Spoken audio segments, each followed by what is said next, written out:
con la ayuda del Señor, vamos a mirar acerca del segundo principio o regla, que es acerca de que la Biblia se interpreta por sí sola. Y que también para poder nosotros dar la interpretación correcta a la Biblia, debemos de tener también nuestra fe puesta en el Señor y en la Biblia, que es la palabra del Señor. La mejor explicación de la Biblia es la Biblia misma. Eso yo se lo he venido repitiendo algunas veces. Quiero que ustedes se lo graben y lo tengan presente, que la mejor explicación de la Biblia es la Biblia misma. Cuando usted quiere hacer o quiere realizar o quiere bosquejear un sermón, lo primero que usted tiene que hacer no es buscar un diccionario, no es buscar un comentario. Eso es lo último que usted debe de hacer. Vemos nosotros que a veces lo primero que hace el hermano o la hermana es eso, buscar un comentario, buscar un diccionario. Eso es bueno, no es malo, pero no es lo primero que usted debe hacer. Vemos en la metodología de los estudios bíblicos, dentro de lo que es el campo de la exégesis bíblica, es que usted lo que debe hacer es primero empaparse del texto bíblico, leer todo ese capítulo o lo que está antes y después del capítulo.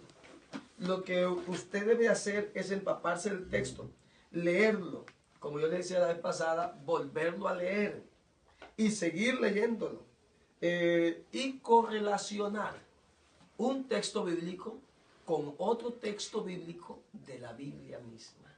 Eso es lo que se llama correlacionar ese texto con otro texto, y usted va a encontrar que cuando correlaciona el texto con otro texto, la Biblia, en otras palabras, con la Biblia, hemos dicho que la mejor explicación es la Biblia misma.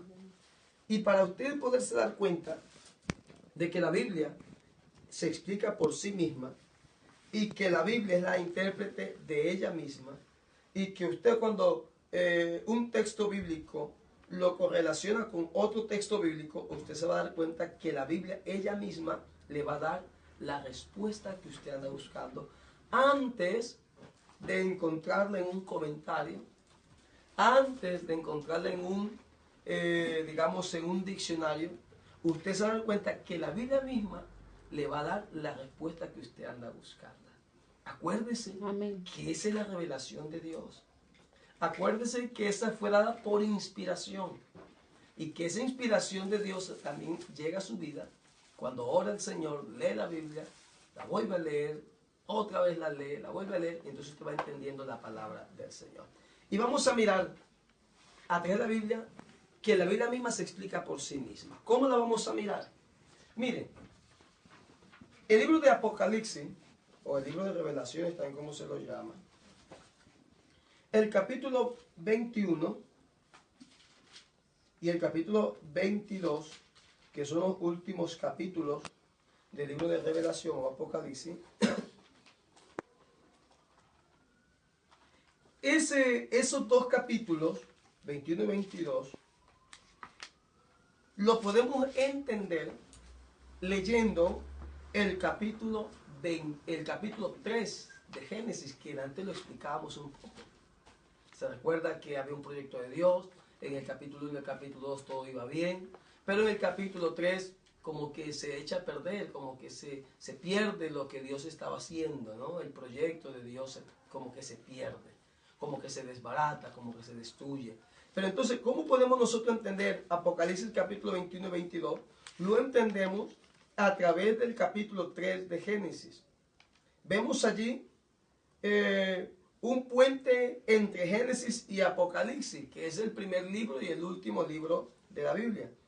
Todo lo que el enemigo de Dios desbarata, aquí en Génesis capítulo 3, Dios lo reconstruye aquí en Apocalipsis capítulo 21 y capítulo 22. Dios lo reconstruye definitivamente. Amén. Y usted va a entender Apocalipsis 21 y 22 leyendo Génesis capítulo 3. Eso nos da a entender a nosotros que la Biblia se interpreta a sí misma. Amén. A sí misma. El paraíso de Génesis capítulo 3, que le tocó cerrar o le tocó clausurar por la introducción del pecado en el mundo, por las malas relaciones que hablábamos ahora, la mala relación del hombre con Dios, la mala relación consigo mismo y con el prójimo, ese paraíso que Dios lo cierra, que Dios lo clausura en Génesis capítulo 3, Dios la reconstruye ahora aquí en Apocalipsis capítulo 3. Usted se recuerda, Apocalipsis capítulo 21 y capítulo 22. ¿No? Usted recuerda que en Génesis 3, Dios cierra el paraíso, pone un ángel con una espada desnuda, los echa fuera del paraíso. Pero ahora aquí en Apocalipsis capítulo 1 y capítulo 22, Dios la reconstruye. Nos muestra un cielo nuevo y una tierra nueva.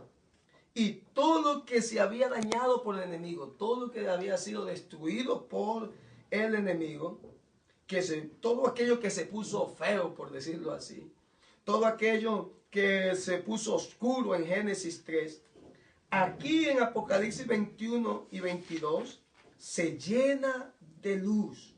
Y vivimos bajo esa promesa en los últimos tiempos de la segunda venida de Jesucristo. Dios va a reconstruir su creación.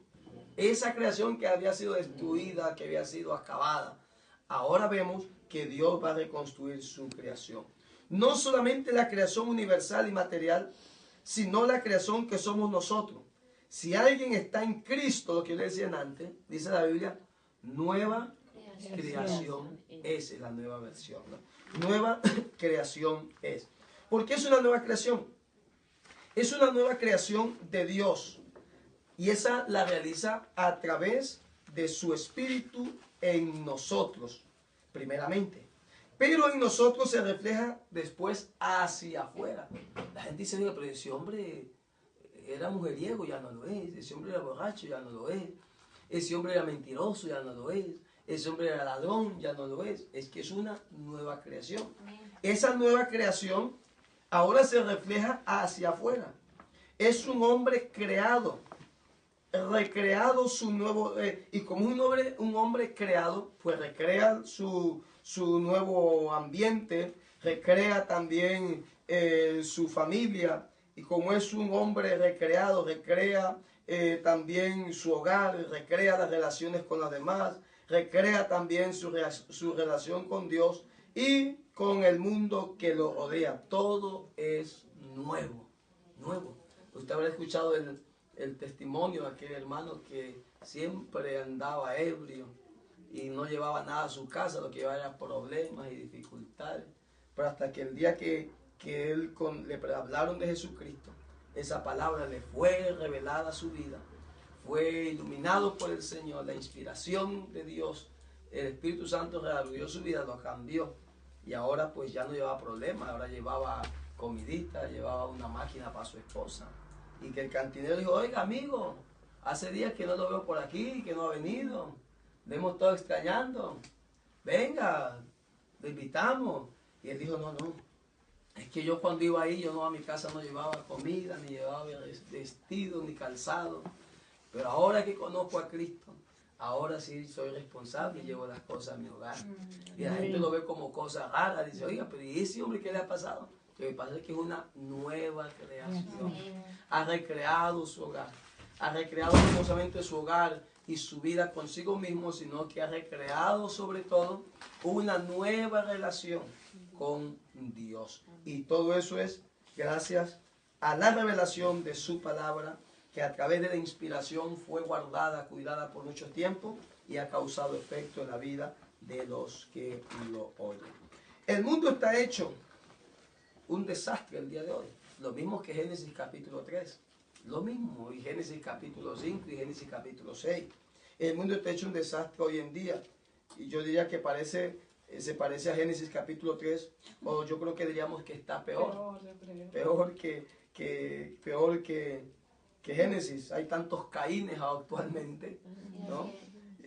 Por todas partes. Pero tenemos la gran promesa del Señor que se va a cumplir un cielo nuevo y una tierra nueva para los que esperan y confían en el Señor.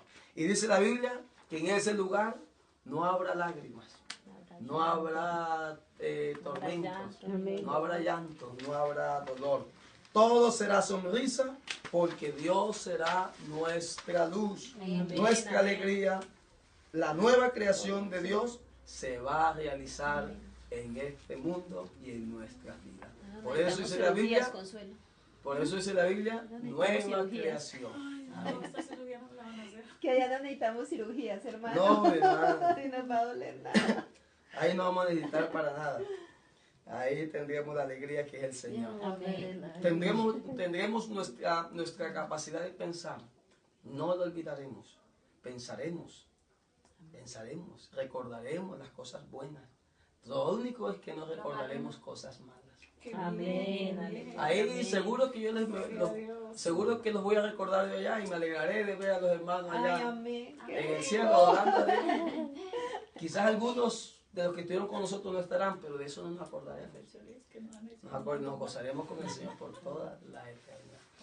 No se darán de casamiento ni de matrimonio, sino que estaremos felices, pero sí nos alegraremos de ver nuestros hijos, nuestros familiares. Amén. Y los que no se salvaron porque les predicamos no aceptaron al Señor, eso no nos acordaremos, eso Dios lo borrará. Sí, porque no hay dolor, ¿no? Y si lo recordamos nos dolería. No, claro.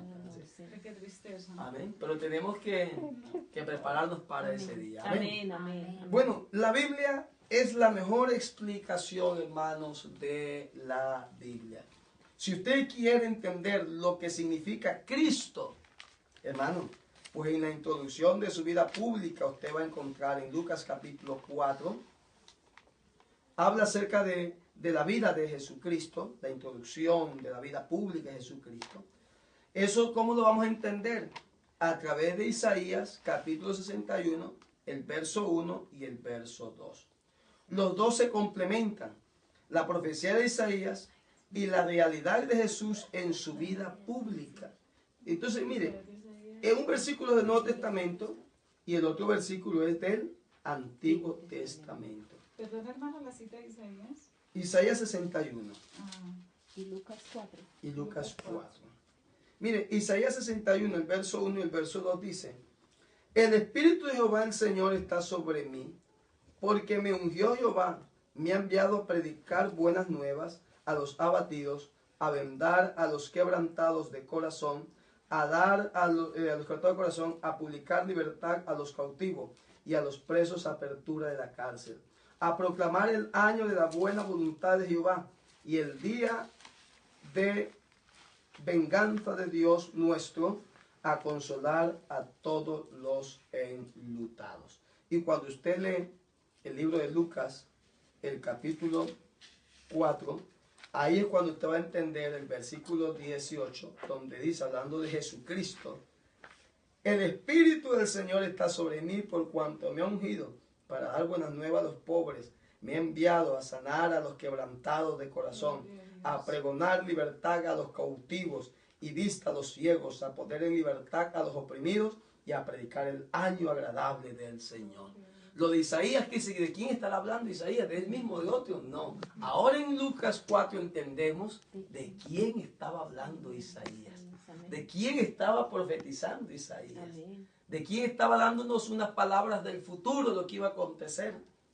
Y para eso no hemos tenido que ir. Son buenos los comentarios, son buenos los diccionarios, pero hermano, es que la Biblia, ella misma se explica por sí misma.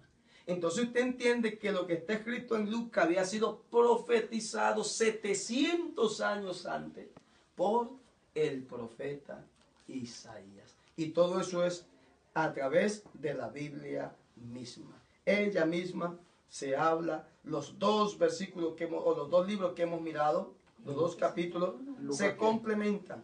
Lucas capítulo 4, verso 18, Isaías capítulo 61, verso 1 y verso 2. Los dos se complementan. La profecía de Isaías y la realidad de Jesús en su vida pública, los dos se complementan y uno entiende entonces que esto de Isaías se hablaba de Jesucristo y que lo está poniendo en práctica en su vida pública para con los demás. Y cuando hablamos con los demás, hablamos para con el prójimo. Esa es una de las ventajas y maravillas de la Biblia. Por eso es uno de los criterios internos que llamamos dentro de la Biblia para decir que es revelada, que es palabra de Dios. Que Isaías con Lucas no se conocieron, pero sin embargo, entre los dos, sobre todo estos dos versículos que hemos lectura, se complementan entre ellos. Es digamos, la aprobación, o es el hecho de que Isaías dijo, pero que Lucas explica que lo que él dijo, Isaías, ahora ya se está dando por cumplimiento. Es importante que una inteligencia humana deba de comprender esto. Hermano, ¿qué cosa? De que cosas que 700 años atrás se escribieron y que después de 700 años se den por cumplimiento, esto no es por inteligencia humana. Dice, uy, Isaías es tremendo y inteligente, vea, se cumplió lo que dijo. No, esto es por una revelación de Dios, porque es palabra de Dios. La Biblia dice que toda la escritura es inspirada por Dios. Entonces, hermano, porque ninguna mente, ninguna inteligencia humana hubiera logrado compaginar a través de más de 700, y si hablamos en el tiempo que se escribió la Biblia, más de 2000 años, ninguna mente humana hubiera logrado compaginar a través de todos estos años como lo ha hecho el Señor Jesucristo. Vean, por ahí hay unos escritos de Nostradamus, y se equivocó, hicieron sus cálculos y se ha equivocado. Según Nostradamus, el mundo ya se acabó. Ya se acabó. ¿No? Claro, en el 2010 fue que se acabó, le fallaron los cálculos. Pero lo que Jesús ha dejado escrito a través de su revelación a los hombres, a través de la inspiración del cuidado de su palabra, siguen vigentes y se están dando por cumplimiento hasta el día de hoy. Ningún hombre ha podido compaginar cosas para 2000 años. Ninguno. Pero Jesucristo sí lo ha hecho. Como ya lo dijimos, en culturas diferentes, con autores diferentes, con lenguas diferentes, es un libro que coincide, que encaja tan bien, hermano, que usted lee el Nuevo Testamento y va usted al Antiguo Testamento y encuentra el mensaje claro que Dios quiere darnos a nuestra vida.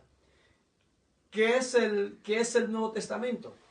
Yo no sé si ya le dieron clase acerca de introducción al Nuevo Testamento o todavía no han pasado por la clase de introducción al Nuevo Testamento. ¿No? No, introducción a la Biblia. Introducción a la Biblia, pero hablarían un poco del Nuevo Testamento. Bueno, entonces, ¿qué es el Nuevo Testamento? El Nuevo Testamento no es más que digamos, es una reinterpretación del Antiguo Testamento. Eso es el Nuevo Testamento.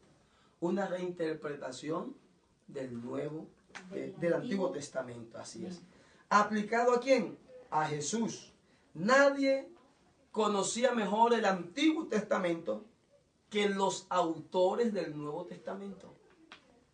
¿Y quién es el autor del Antiguo Testamento? Hubieron algunos escritores, pero el autor es Dios. Es Dios. Amén. ¿Y quién es el autor del Nuevo Testamento? Los escritores son diferentes, pero el autor es Dios. Aunque los autores del Nuevo Testamento conocían, hermano, conocían lo que estaba escrito en el Antiguo Testamento. Como por ejemplo, Pablo era experto en el Antiguo Testamento.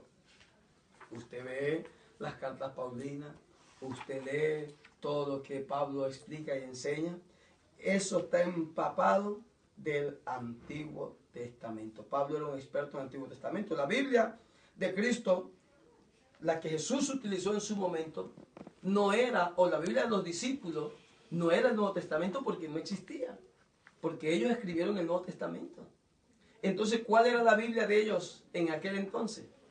Era el Antiguo Testamento. Eso era la Biblia de ellos, por llamarlo Biblia. Bueno, eran los pergaminos, el canon. Pero para poderlo entender hoy, para decir, la Biblia de ellos, ¿qué era? El Antiguo Testamento. Y ellos, Aún acuérdese Pedro cuando estaba él después del derramamiento del Espíritu Santo, dijo, como ya lo había dicho el profeta Joel, en los postreros días derramaré de mi espíritu y comienza a hablar. Dice también David dijo, que dice todos mis huesos pude contarlos cuando cayó en la cruz y sintió el cimbrón. ¿Cuál era la Biblia de ellos? El Antiguo Testamento. No, exactamente. No tenían la Biblia. Por eso debemos, hermano, al mirar nosotros el proceso de cómo llegó la Biblia a nosotros, debemos darle un valor muy grande a la palabra del Señor. Entonces, en el tiempo de Cristo, en el tiempo de los apóstoles, no había el Nuevo Testamento como nosotros lo tenemos. Gracias a Dios y a Pablo, usado por Dios, porque Pablo yo creo que fue el que dio la traducción del Antiguo Testamento como un 60-70%. Fue el que le dio la interpretación al Antiguo Testamento. Y gracias a Dios y a nuestro hermano Pablo por ello. El Nuevo Testamento no tenían ellos porque no estaba todavía, no existía. Ni la de Pablo tampoco. No estaban las cartas paulinas tampoco. Apenas se estaba formando la Biblia en aquel entonces. Pablo habla después de Cristo. La iglesia primitiva también hablaba después de Jesucristo. Pero todo esto ya es o fue en el en el Nuevo Testamento. La iglesia primitiva predicaba era lo del Antiguo Testamento. El Antiguo Testamento, pero lo estaban reinterpretando. Ellos usaban, pero daban interpretación como lo hizo Pedro. Esto que ustedes veis ahora es lo que había sido dicho. Amén. Es lo que se había escrito anteriormente. Y usted va a ver muchos dichos o muchas escrituras que ellos usaron, pero que eran del Antiguo Testamento. Jesús habló mucho acerca del Antiguo Testamento. Acuérdense cuando en la tentación Jesús le dijo a Satanás, escrito está, no solo de pan vivirá el hombre. Y eso le dijo también Moisés al pueblo, no solo de pan vivirá el hombre. Hay muchas cosas, mucho del Antiguo Testamento que ha sido reinterpretado en el Nuevo Testamento. Y con eso estaban escribiendo, con la reinterpretación del Antiguo Testamento, estaban escribiendo lo que hoy nosotros tenemos como el Nuevo Testamento. Pero hermano, ellos conocían el Antiguo. Por eso es importante que usted al estudiar la Biblia haga esa comparación y encuentre que ella se interpreta a sí misma. ¿Cómo? Leyendo lo que está en el Nuevo, pero no dejando de leer lo que está en el Antiguo. Ay, hermano, es que muchos dicen, es que es muy aburrido, es muy pesado leer esas cronologías, que los años, tantos nombres que hay. Uy, qué pereza, dice la gente. No, es importante leerlo. ¿Por qué?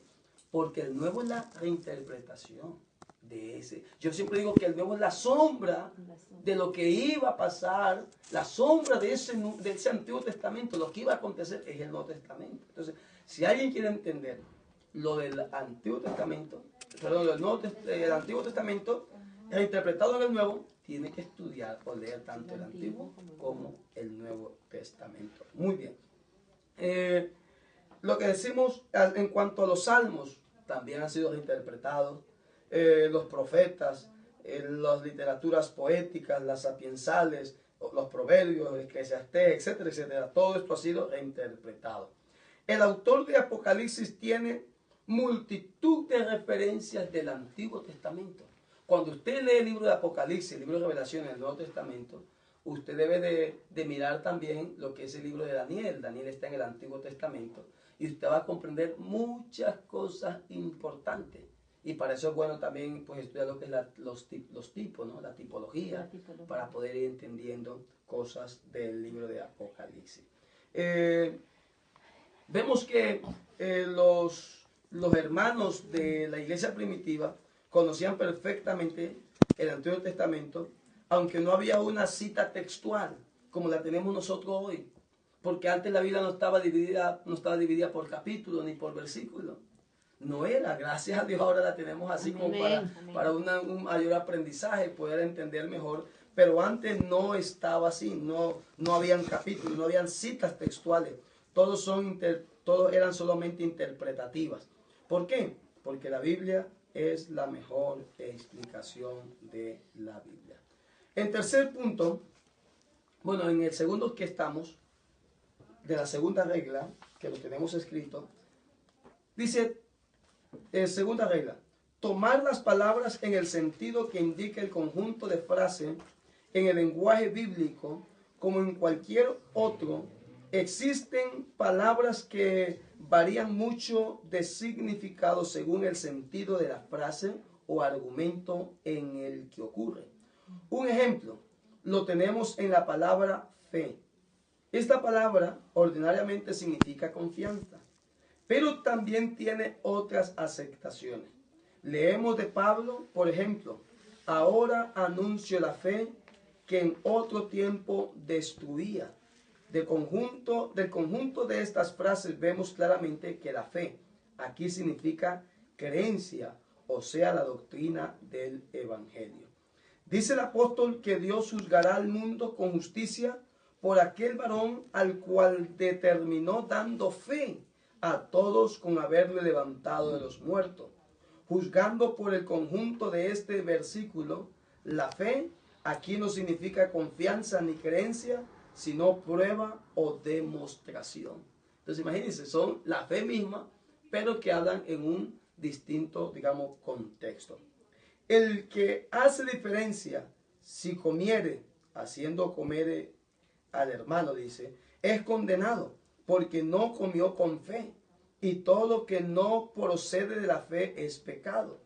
Pero el conjunto del versículo y todo considerado, hallamos que la voz ocurre aquí en el sentido de convicción, convicción del deber cristiano para con los hermanos. Entonces, hermano, cuando hablamos, eso es lo que le decía antes también a la hermana, cuando me decía en cuanto a lo de la Biblia, lo de la Thompson, o cuando hablamos acerca de la concordancia. Sí, la concordancia le pone fe, y va pues todo fe, y hay muchos que cogen la concordancia que está al final de la Biblia, y con esos versículos para hacer un mensaje.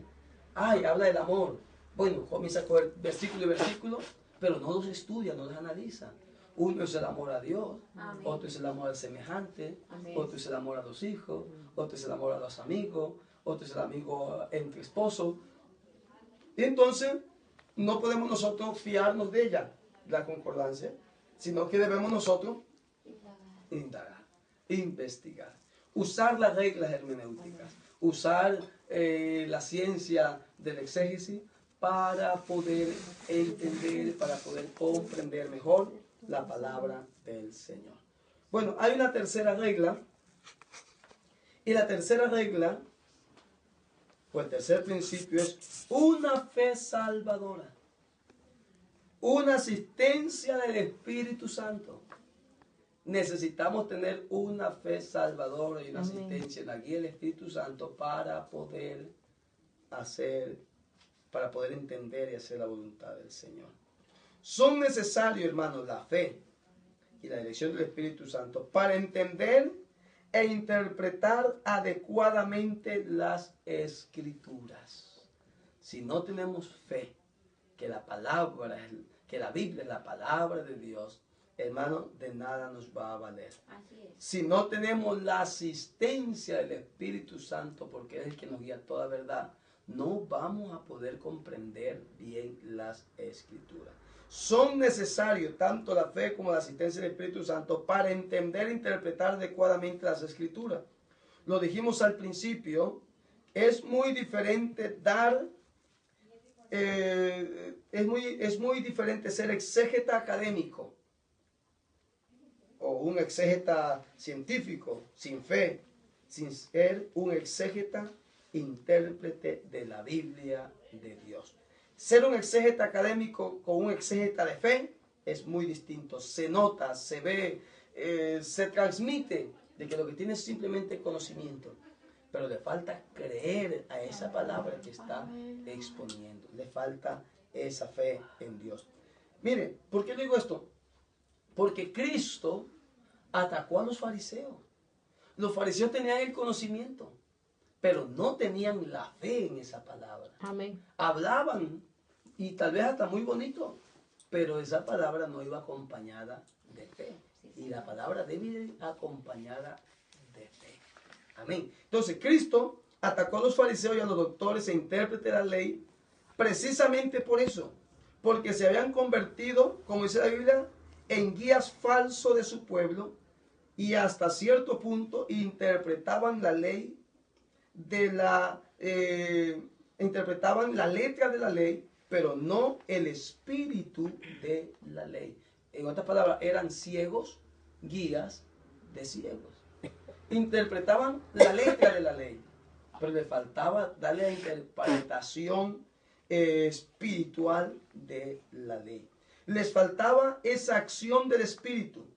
Necesitamos de fe, y eso nos lleva a una cosa muy importante, y es que en un principio muy fundamental de la exégesis es que no debemos acercarnos al texto bíblico sino antes orar. No podemos ni debemos acercarnos a un texto bíblico sin antes orar. Amén. Porque necesitamos tener fe. Amén. Señor, que esta palabra que yo voy a leer, que esta palabra, este versículo que yo voy a estudiar, Señor, que tu palabra venga la inspiración a mi vida y que tu palabra, Señor, se revele a mi mente, a mi corazón, yo le pueda dar la interpretación correcta. Porque a través de esa interpretación muchos pueden alcanzar la salvación. Amén. Pero si yo le doy una mala interpretación, lo puedo hacer hasta condenar a mi hermano. Y puede más bien salir hasta confundido, pero es que la vez pasada a mí me lo explicaron así, me lo enseñaron así, ahora otro viene y lo enseña de otra manera, mañana vendrá otro y me lo enseñará de otra manera. Y la palabra de Dios no tiene dos significados, acuérdense de la hermenéutica, tiene un solo significado, porque si tuviera dos significados la Biblia no tendría ningún significado en absoluto. Entonces, para yo poderme acercar a un texto bíblico, tiene que ir acompañado de fe, de la guía del Espíritu Santo, y esto se consigue acercándonos al texto bíblico, pero con oración. No podemos acercarnos a la Biblia sin oración. Lo que hicimos al principio, hermano, antes de venir aquí, antes de la clase, que oramos allá al Señor para que Dios nos guíe, para que Dios nos ayude, para que Dios nos dé de su luz, de su iluminación, de su inspiración, para poder aprender. Todo eso, hermanos, debe hacerse siempre que nos acercamos a la palabra del Señor Jesucristo. Debe hacerse siempre, repetidamente. Es revelación de Dios, la palabra, la Biblia, es palabra de Dios, y Él solo sabe exactamente lo que está escrito en la Biblia, Dios. ¿Y quién me lo puede a mí enseñar? ¿Quién me lo puede a mí dar a entender? Si no es Dios mismo a través de la oración. Y lo que quiere que usted y yo hagamos, lo que Dios quiere que usted y yo hagamos, está en la Biblia. Y eso, hermano, lo conseguimos es a través de la oración. A través de la oración. Luego hay que, pues sí, indagar. Hay que estar constantemente, estar buscando en oración, en el estudio de la Biblia, que Dios nos dé el entendimiento para poder comprender lo que el autor escribió, qué quería decir en ese entonces el autor, y qué quiere decir para hoy, para nuestra vida en el siglo XXI que vivimos. Entonces todo eso lo encontramos en la Biblia, pero a través de la oración. Cuando oramos le pedimos a Dios sus luces, o lo que estamos pidiéndole a Dios es su asistencia.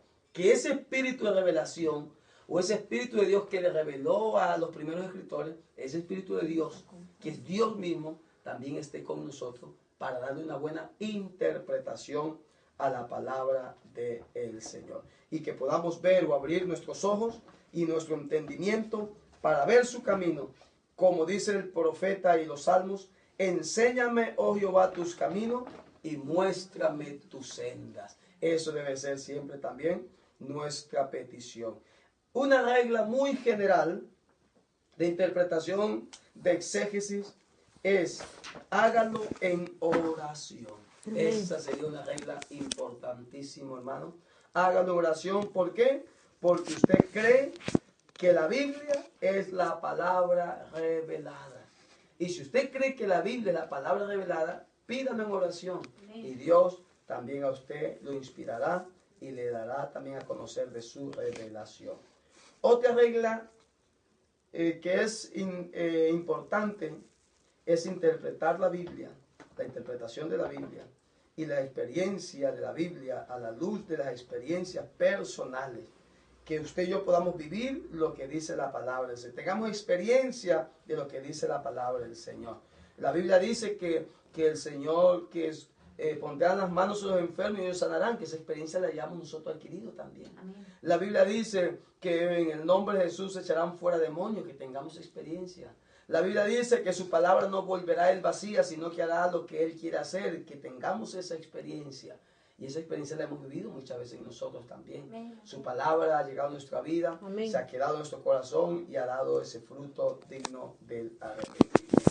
Entonces es una regla muy fundamental de que nosotros pidamos o le roguemos a Dios en oración. Es una regla de exégesis en oración porque usted cree que la Biblia es la palabra revelada de Dios. Otra regla es interpretar la Biblia.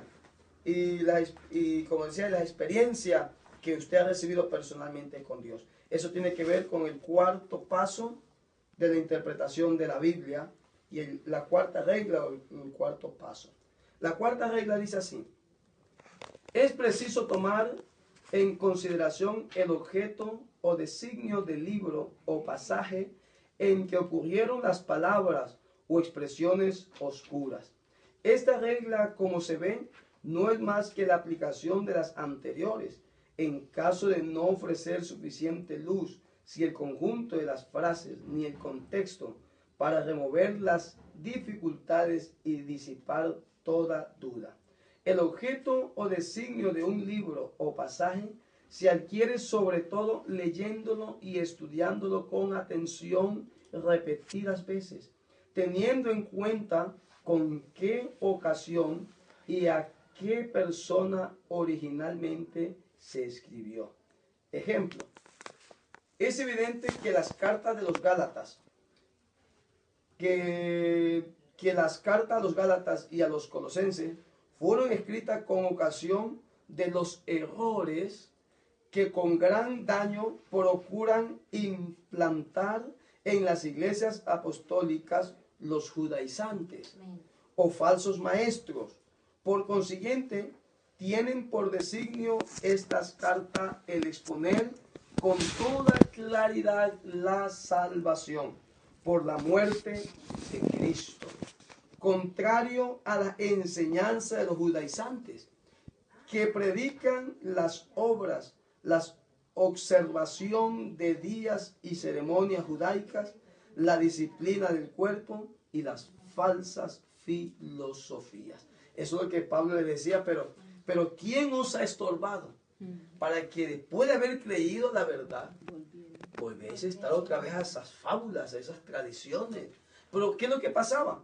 Que hermanos que eran judaizantes, que se habían convertido al cristianismo, querían dentro del cristianismo implantar también ciertas costumbres que se hacían en el judaísmo.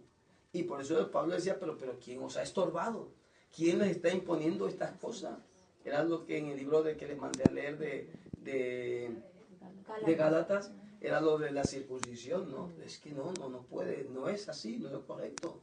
Entonces, eso es lo que dice la palabra del Señor en la cuarta regla, que debemos de estudiar el contenido, el contexto del libro, saber a qué se refiere ese libro. Y cuando usted sabe a qué se refiere el libro, ya se le hace más fácil poder estudiar, poder comprender los capítulos, los versículos, los textos de la palabra del Señor que están escritas en ese libro. Dentro de esa regla, dentro de esa cuarta regla, es que, hermano, lo que usted lea, lo que usted entienda, lo aplique. Es que a veces lo que hacemos es sacar un versículo como para lanzárselo a otro, como para predicárselo a otro. Pero ahí yo creo que ahí vale, aquí dice predicador, predícate a ti mismo, ¿no? Entonces, Entonces, la regla es que eso debemos de aplicarlo.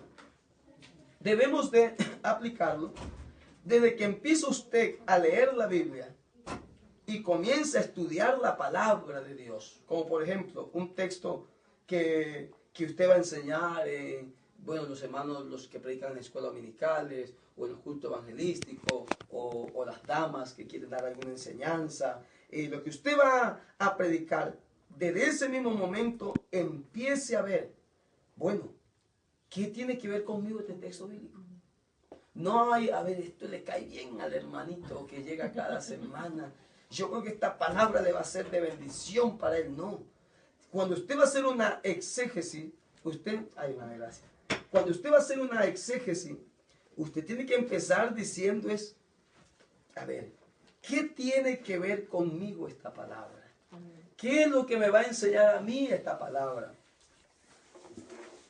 No qué es lo que va a enseñarle al otro, al hermano, no. ¿Qué es lo que va a hablar conmigo? Y esto, como se aplica en mi vida, debo decir, Señor, Dios, ¿qué quieres decirme a mí? Cuando yo leo un texto bíblico, voy a preparar un sermón, un mensaje, lo primero es, Señor, dime, ¿qué me quieres hablar? ¿Qué me quieres decir a mí? Y si a través de esto tú quieres transmitirle algo a algún hermano, a alguna hermana que está necesitada, amén. Pero, Señor, háblame a mí, a mi vida. Háblame a mi vida. Vea, yo no sé si usted le ha pasado a veces que usted está preparando un sermón, un bosquejo bíblico, y usted se llena de la presencia del Señor, y usted recibe la bendición del Señor. Y usted muy contento prepara el bosquejo. Y cuando usted lo predica, dice, ay, pero cuando yo lo escribí, cuando yo lo organicé, yo sentí algo tan grande. Y sí, no es que lo haya hecho mal, pero cuando yo estaba ya sola con Dios, derramé mi alma, lloré, recibí bendiciones, que la palabra era para mí. Amén. Amén. Entonces, Señor, háblame a mí. ¿Qué me quieres decir? Tengo la oportunidad de predicar, tengo la oportunidad de dar una enseñanza, Señor. Pero a través de esa oportunidad que me brindas, Señor, háblame a mí. ¿Qué tiene que ver conmigo ese tema que me han dado?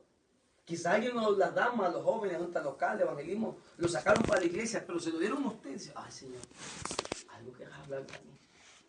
Algo tendrás que hablarme a mí, ¿no? Entonces, es lo que nosotros debemos de, indagar, preguntar, estudiar. Mire, por ejemplo, yo estaba en esta semana, yo creo que fue esta semana, estaba predicando en la iglesia, no me recuerdo qué día fue exactamente, yo creo que fue el día sábado, sí, una semana, ¿sí? Estaba yo predicando en la iglesia y estaba mirando un versículo y era en 2 de Corintios. Acompáñenme, por favor. Capítulo 6, verso 17.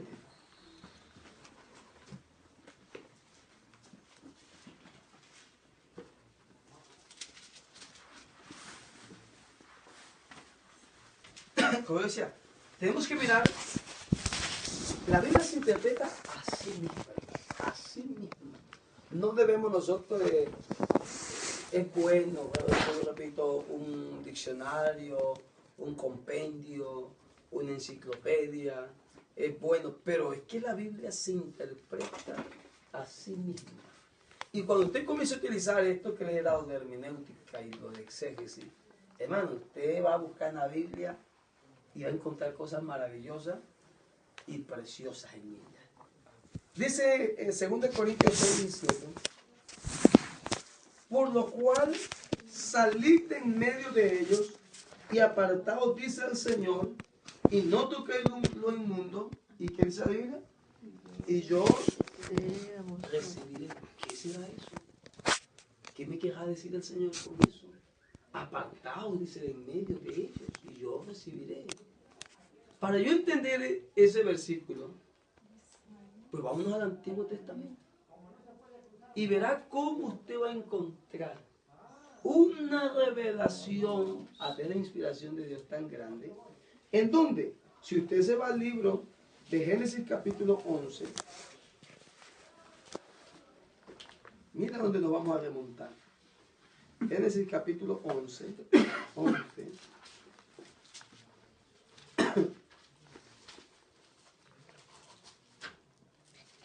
versículo 31. Dice así. Y tomó Taré a Abraham su hijo, y a Lot, hijo de Harán, hijo de su hijo, y a Sarai su nuera, mujer de Abraham su hijo, y salió con ellos de Ur de los Caldeos para ir a la tierra de Canaán, y vinieron hasta Harán y se quedaron allí. Oye, salió de Ur de los Caldeos, vinieron hasta Harán, y dice ¿qué pasó? Y se quedaron allí. Pero si usted lee el verso 12, el capítulo 12, el verso 1 y el verso 2 dice, pero Jehová había dicho a Abraham, vete de tu tierra y de tu parentela y de la casa de tu padre, la tierra que te mostraré, y haré de ti una nación grande, y te bendeciré, y engrandeceré tu nombre, y serás bendición. ¿Se da cuenta lo de 2 Corintios 6, 17? Cuando le dice, salid de en medio de ellos. Ese salir de en medio de ellos, Dios ya lo había dicho a Abraham. Salid de Ur de los Caldeos. Sal de ahí, a una tierra que yo te voy a mostrar. Sal de ese lugar. Mire, Dios le dio la orden. Y yo diría más que orden, Dios lo invitó a Abraham. Sal de Ur de los Caldeos. Sal de esa tierra. Sal a una que yo te voy a mostrar.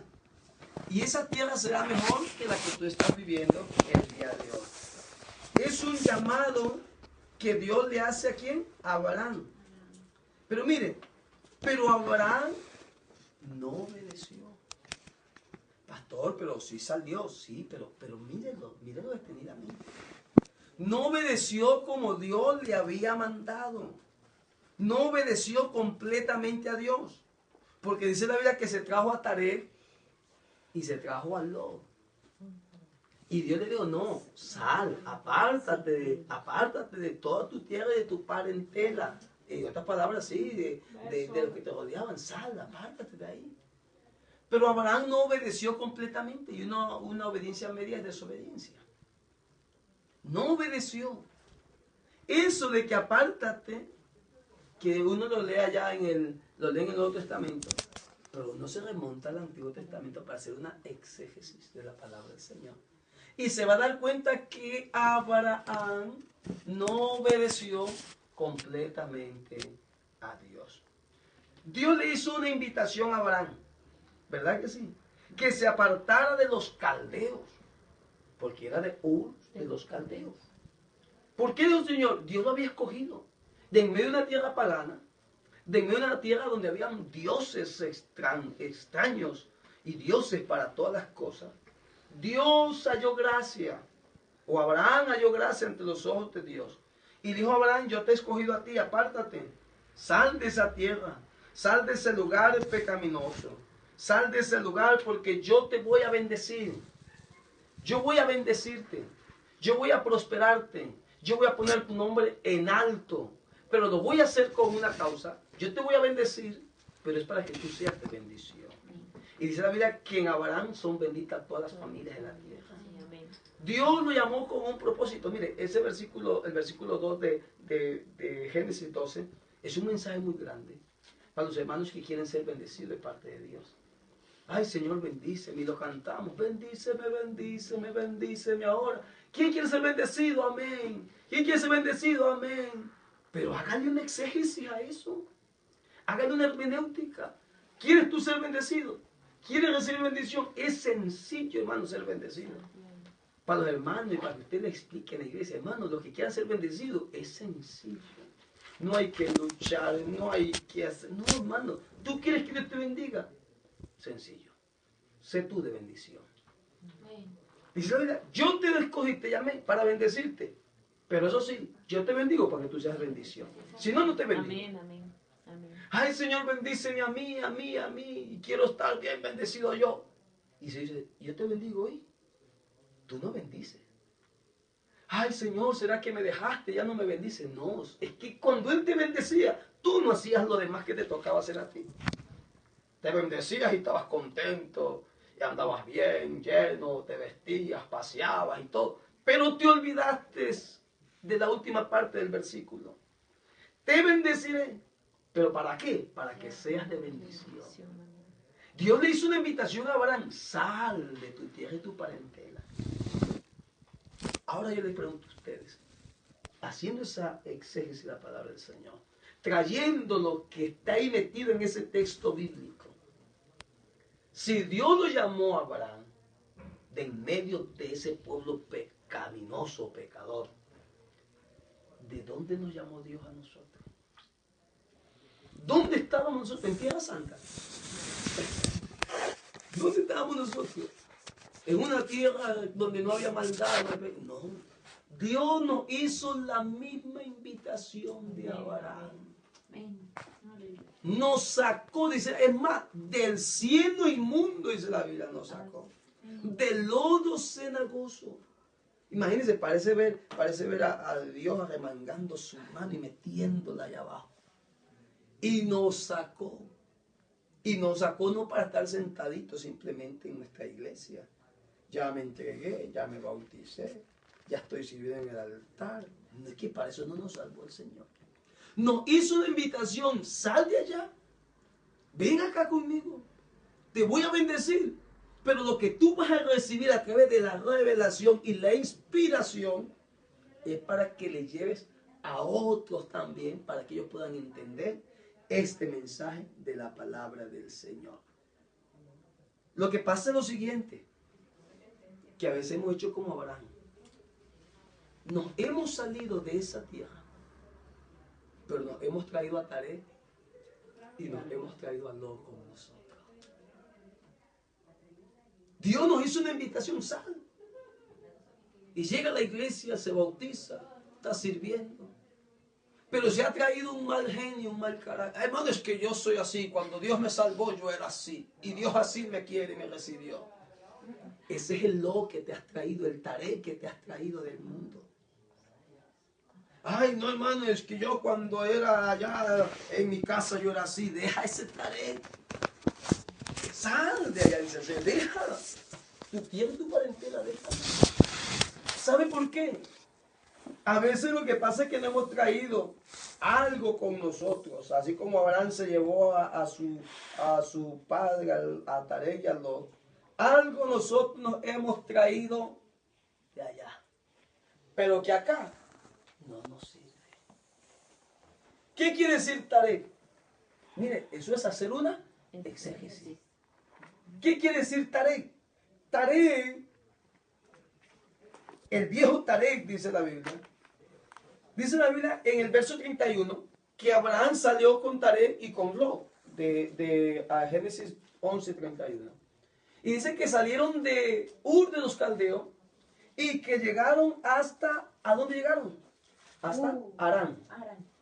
Llegaron hasta Harán. Entonces vamos a hacer una exégesis a Harán. Vamos a indagar a ver qué pasa, qué es Harán, por qué se quedó 6 años Abraham en Harán. ¿Sabe? Harán significa sin fruto. Imagínense, Harán significa sin fruto. Y Taré significa lo viejo o cosas viejas. Eso significa Taré, cosas viejas. Lo representa el mundo. Imagínense, llega Abraham, sale de Ur de los Caldeos, Dios le hace un llamado, pero se trae las cosas viejas, se trae parte del mundo, se trae al Tarek, se trae al Lot. Y cuando él llega, no llega donde Dios lo iba a llevar, sino que se queda en Harán. Y ahí en Harán se queda 6 años, hermano. Abraham se estancó en Harán por 6 años y no daba fruto. ¿Sabe por qué no daba fruto? Porque tenía cosas viejas. Hay cristianos que Dios los llama del mundo, los trae a la iglesia. 1 año, 2 años, 3 años, no se le ve cambio, es el mismo. 5 años, 6 años y no se le ve fruto porque tiene cosas viejas. tiene un Tarek que se ha traído de allá atrás. Y Dios lo invitó, deja ese Tarek, deja las cosas viejas. Y la Biblia dice que árbol que no da fruto. Ay, el hermano tuvo 5 años y se apartó, vea, ¿qué habrá pasado? Es que árbol que no da fruto es cortado y echado al fuego. Es más, la Biblia dice que por sus frutos los conoceréis. ¿Cuáles frutos? La vida tiene que dar fruto del Espíritu Santo. Amén. Abraham estuvo 6 años sin ver frutos. Dios lo llamó para bendecirlo. No tenía la bendición de Dios porque él no obedeció a la palabra de Dios. Se había llevado cositas viejas. Y eso es lo que Dios nos invita a nosotros. Las cosas viejas pasaron. Todas son hechas nuevas. Ahora somos nueva creación en Dios. Ya somos nueva creación para el Señor. Todo queda atrás, todo queda ahí sepultado en la profundidad del mar. Harán es un lugar por donde todo cristiano debemos de pasar, pero no debemos de quedarnos estancados en Harán. Seguro algo trajimos del mundo, seguro algo se nos pegó del mundo. Pero no debemos de quedarnos ahí estancados. Debemos de dejar a ese Tarek, dejar esas cosas e ir a un lugar donde Dios quiere llevarnos. Hay muchos hermanos que viven solamente del recuerdo, ese es el Tarek que tienen y están estancados. Ay, hermano, cuando yo cantaba y ahora. Ay, hermano, cuando yo evangelizaba y ahora. Hermano, si usted hubiera visto cuando yo predicaba y ahora. Ay, hermano, cuando yo daba y ahora. Viven del Tarek llamado recuerdo. Viven del Tarek de lo pasado. Pero hermano, con Cristo las cosas son nuevas, nuevas, nuevas y nuevas. No debemos entonces, hermano, de vivir simplemente del Tarek. Debemos de cada día avanzar hacia la meta del supremo llamamiento en Cristo Jesús. Harán para muchos representa un tiempo de esterilidad e inactividad. No hay frutos, tan estéril. Y la Biblia dice que debemos dar frutos, frutos, frutos. Y frutos dignos de arrepentimiento. Y frutos en abundancia para Dios. Harán se ha quedado para muchos hermanos estéril. No puede llevar el mensaje a nadie más. No puede extenderle este mensaje de salvación a nadie más. Ni siquiera para su propia familia no son luz. No pueden avanzar. Tarek hay que sacarlo de sus vidas. Salieron del mundo, pero se trajeron a Tarek. Salieron de Egipto, pero se trajeron cosas en su corazón. Salió de Ur de los caldeos, pero se trajo a Tarek consigo. Y se trajo también a Lot.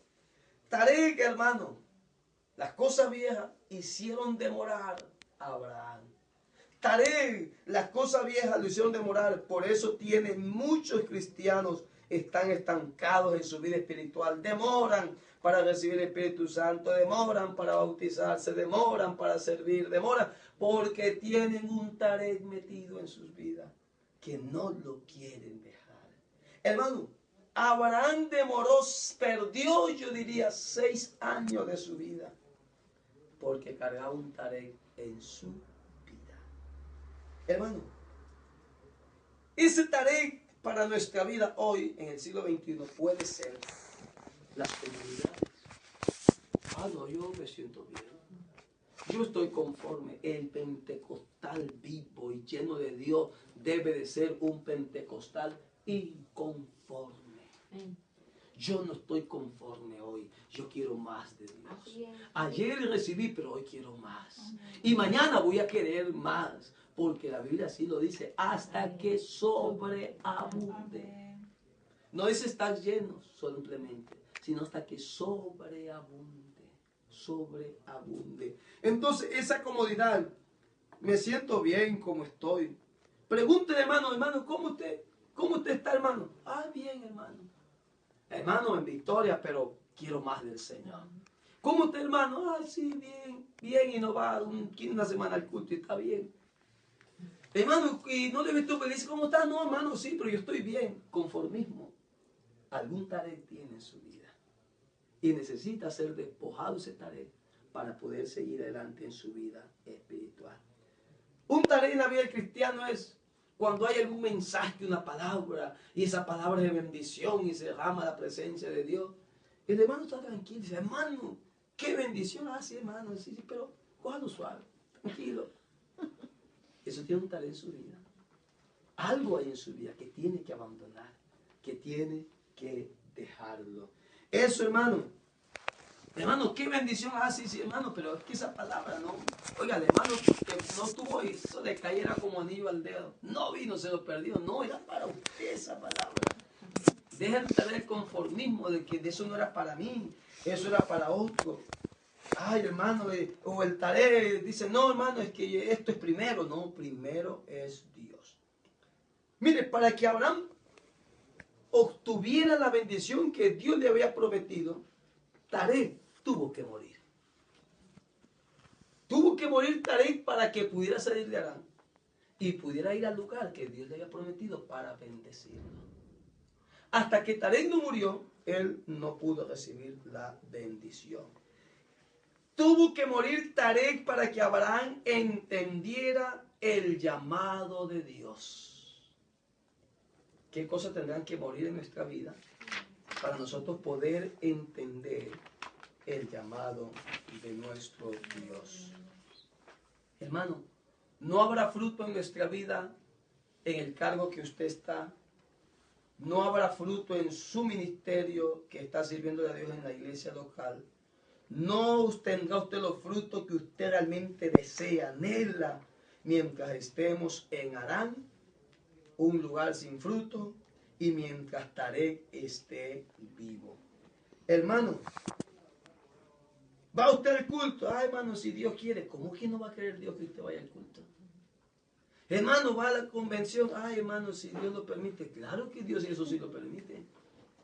Pero para las vacaciones, ahí no le pide permiso a Dios. Ahí se va sin que, ay, hermano, me voy de vacaciones si Dios permite. No, no, hermano, en esta fecha yo me voy de vacaciones. Ahí no dice si Dios lo permite. Hay un Tarek en su vida que debe de abandonarlo. Hay un Tarek en su vida que debe de dejarlo. Mire, hasta que murió Tarek en Harán, mientras no muere Tarek en Harán, hermano, nuestra vida no tendrá fruto. Viviremos una vida tibia en el Evangelio. Y usted verá en la iglesia muchos hermanos con muchos Tarek, una vida tibia. Pero la Biblia dice, frío o caliente, porque tibio te vomitaré de mi boca. No debe de haber Tarek en nuestra vida. Han pasado años y años en el Evangelio sin fruto. Eso fue lo que pasó con Abraham. 6 años y no había fruto en él.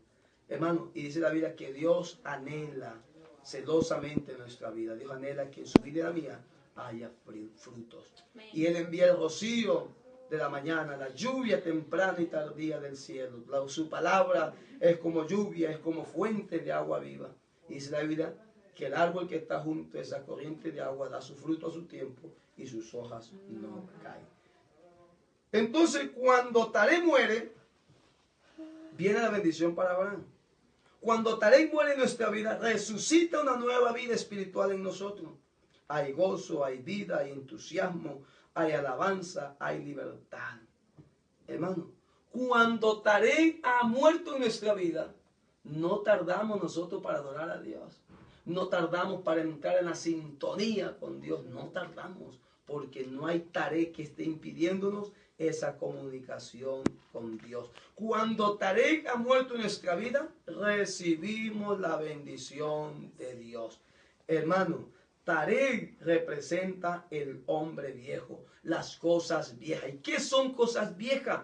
Las cosas viejas son las cosas de la carne.